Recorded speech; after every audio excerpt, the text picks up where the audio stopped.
আমাকে দেখো নিশ্চয়ই পারবে, আমার এখান থেকে বলছি না। একদম ভালোভাবে কাজ করো, খুব ভালো লাগলো। খুব ভালো নিশ্চয়ই পারবে।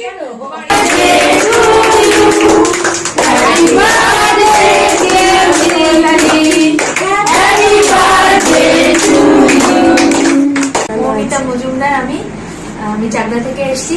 দুদিনের ক্লাসে ম্যাম খুব ভালো শিখিয়েছেন, আমাদের হাতে ধরে কাজ শেখান। ম্যাম খুব ভালো, আর আমার ক্লাস করেও আমার খুব ভালো লেগেছে। তোমরা একটা দেখেছো দুদিনের ক্লাসে ভালোই শিখিয়েছে।